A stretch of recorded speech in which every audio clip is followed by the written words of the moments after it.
Hello दोस्तों।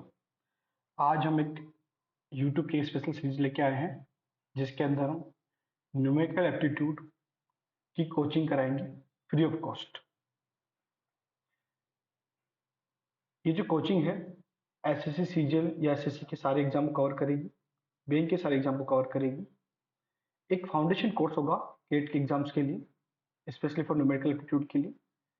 और जो न्यूमेरिकल एप्टीट्यूड पीएसयू एग्जाम्स या कोई स्टेट गवर्नमेंट या सेंट्रल गवर्नमेंट एग्जाम्स के अंदर पूछा जाता है, कोई पीएसयूज या जैसे आरबीआई हो गया या कोई आईओसीएल ओएनजीसी इस टाइप में पीएसयू जो खुद का एग्जाम कंडक्ट कराती है, तो उसमें जो एप्टीट्यूड आता है उस सारे लेवल को अपन कंप्लीट करेंगे। इस सीरीज की सबसे स्पेशल बात क्या होगी? इस सीरीज की सबसे स्पेशल बात यह होगी कि यह आपको बेसिक से एडवांस लेवल के सारे क्वेश्चंस को कंप्लीट कराएगी। मतलब कि आप ये कह सकते हो कि 0% से 100% की डिफिकल्टी वाले सारे क्वेश्चन इस सीरीज में कंप्लीट होने वाले हैं। और सबसे मजेदार मजेदार बात इस सीरीज की क्या होगी कि मोर क्वालिटी कंटेंट होगा इन लेस टाइम। आप ये कह सकते हैं कम समय में ज्यादा क्वेश्चन कराए जाएंगे, कोई फालतू की बकवास नहीं होगी। आप जैसे दूसरे यूट्यूब सीरीज देखते हो उसके अंदर में बहुत सारी बातें की जाती है, 1 घंटे में पता चलता है कि केवल 10 क्वेश्चन कराए हैं। हमारा कोशिश होगी 1 घंटे के अंदर में हम 15 या 20 क्वेश्चन कर सकें।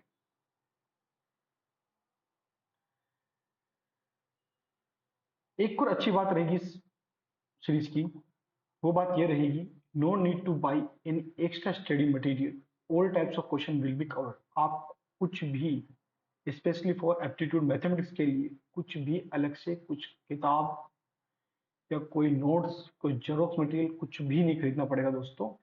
सारे question, all type of question सारे करा दिए जाएंगे। अब बात आती है कि यूट्यूब की इस वीडियो सीरीज का अपन मैक्सिमम यूटिलाइजेशन कैसे कर सकते हैं, कि ज्यादा से ज्यादा इससे हम कितना सीख सकते हैं, उसके लिए हम क्या करें। मैं आपको 3 बातें बताना चाहूंगा।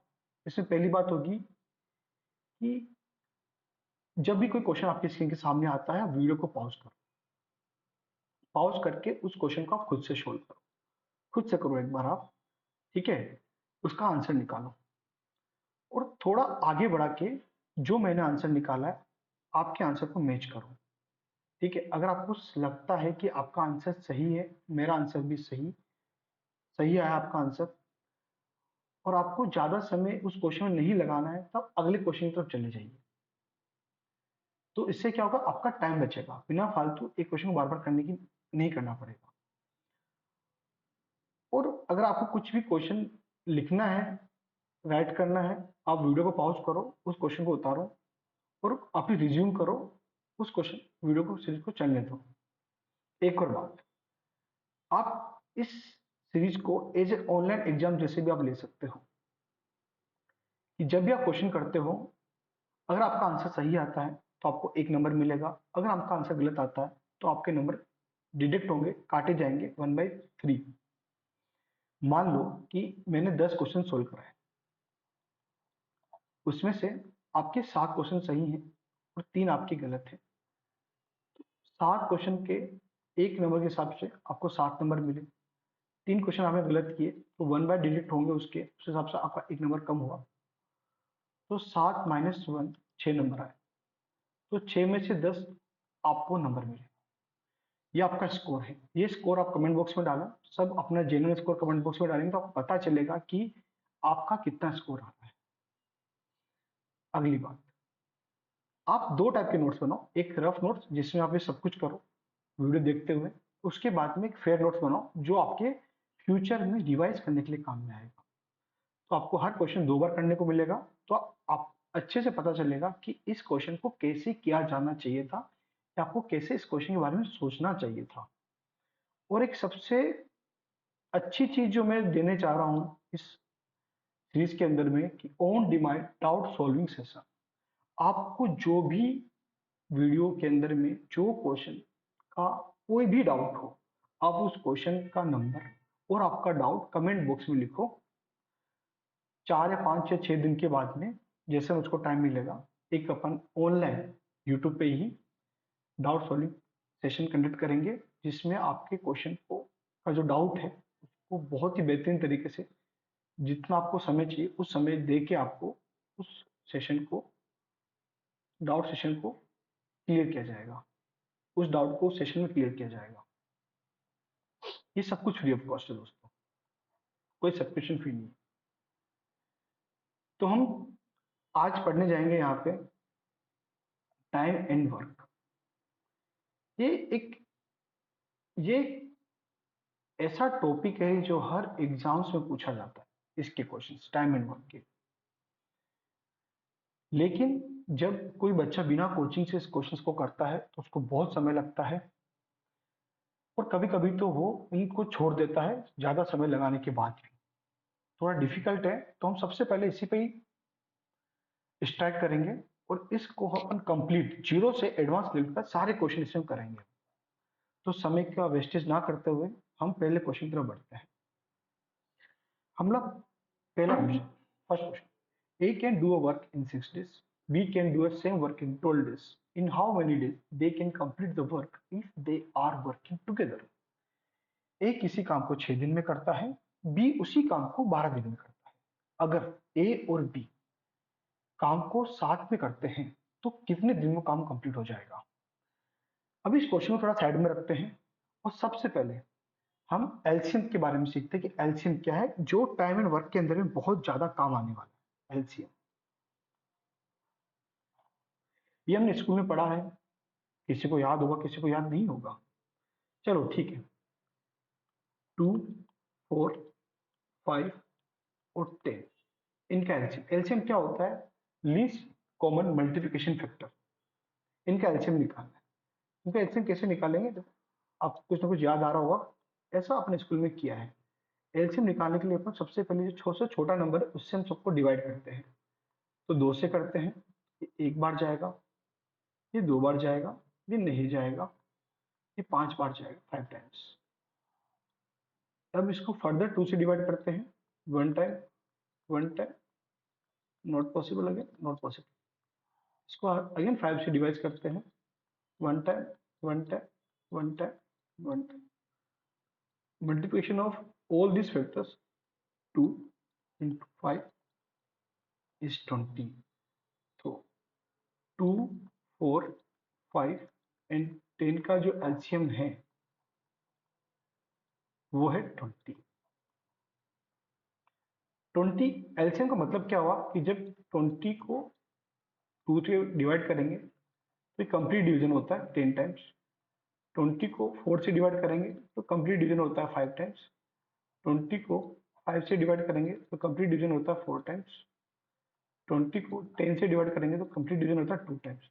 तो 20 एक लीस्ट कॉमन मल्टीप्लिकेशन फैक्टर है 2, 4, 5 एंड 10 का। ऐसे हम एलसीएम निकालते हैं। ठीक है, वापस क्वेश्चन की तरफ में आते हैं। अब क्वेश्चन में क्या बोल रहा है कि ए किसी काम को 6 दिन में करता है, बी उसी काम को 12 दिन में करता है।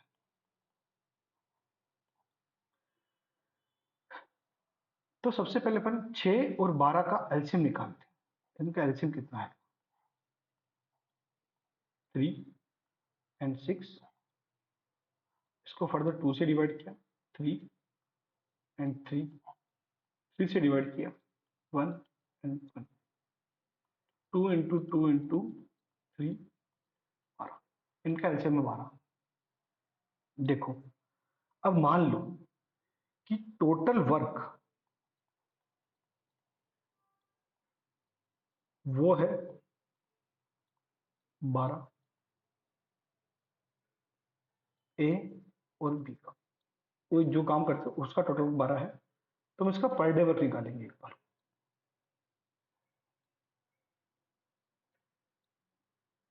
अब ए किस काम को 6 दिन में करता है,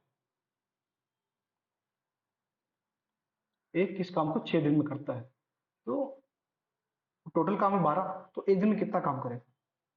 सिंपल है, 2 से डिवाइड करेंगे, एक दिन में 2 काम करेगा। और टोटल 12 है और बी 12 दिन में काम कर ले, तो एक दिन में कितना काम करेगा, एक दिन में एक काम करेगा। ठीक है, अब क्वेश्चन बोला कि साथ में काम करें, तो पर डे वर्क कितना होगा फिर, पर डे वर्क होगा 2 और 1 का समेशन। 2 और 1 कितना हो जाएगा, 3। जब ए और बी साथ में काम करते हैं तो पर डे वर्क निकलेगा 3।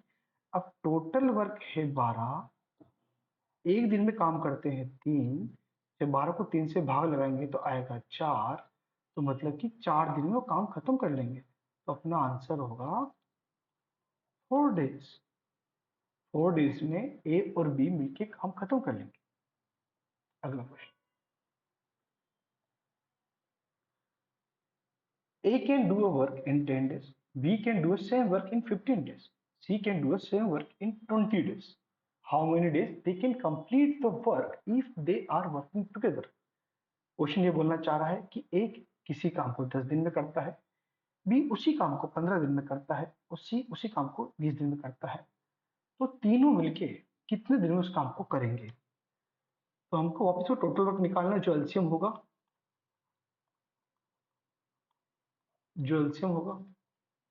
किसका? 10, 15 and 20। 5, 15 and 10, 5, 3 and 2 into 5 into 3 into 2 कितना है? 60। तो अपना टोटल वर्क जो है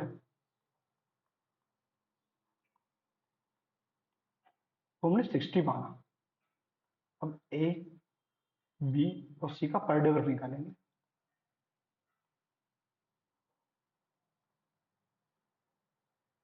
ए कितने दिन में काम करता है? 10 दिन में, तो पर डे वर्क कितना उसका? 6। बी उसी काम को 15 दिन में करता है, टोटल वर्क 60 है, तो पर डे वर्क कितना हुआ? 4। सी उसी काम को 20 दिन में करता है, टोटल काम है 60, तो पर डे कितना हुआ? 3। ये कैसे निकला? बहुत सिंपल है। 60 divide by 10, 6। Total work divide by B का 15 दिन का 4, 60 डिवाइड बाई 20, 3। टोटल वर्क जो हमने माना, एक 10 दिन में कर रहा था, एक दिन का काम उसका 6 हुआ, टोटल वर्क 60। और बी उसको 15 दिन में कर रहा है तो एक दिन में 4 काम करता है, टोटल वर्क 60। अगर सी 20 दिन में काम खत्म कर देता है तो एक दिन में केवल 3 ही काम करता है। अगर हम इन तीनों के पर डे वर्क को जोड़ दें, जो आता है 13, 6 + 4 + 3, 30, तो हम ये बोल सकते हैं कि तीनों मिलके एक दिन में 13 काम करते हैं। तो बात बहुत सिंपल हो चुकी है। जब टोटल काम 60 है, एक दिन में जब 13 काम करते हो, ठीक है, इतना डेज के अंदर में तीनों मिलके काम कंप्लीट कर लेंगे।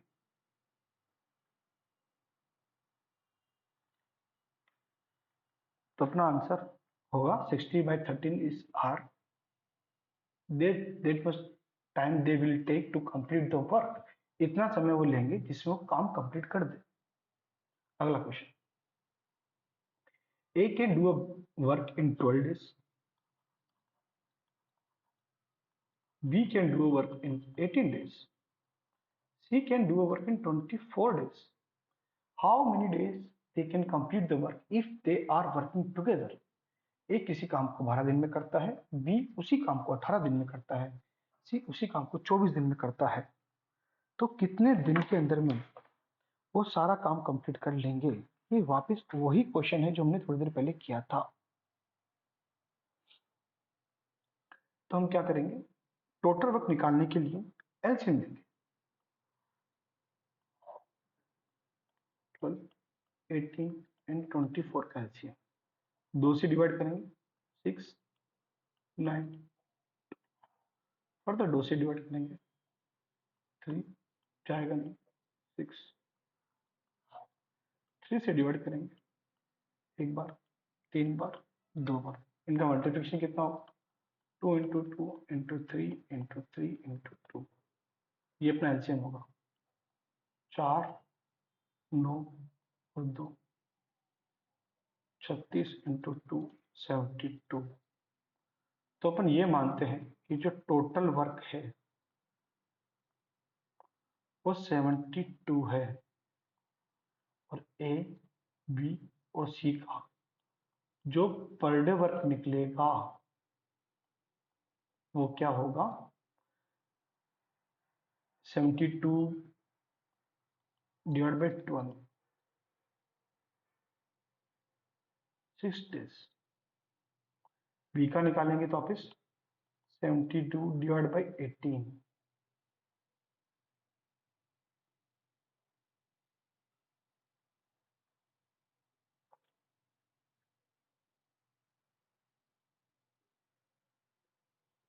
3 days।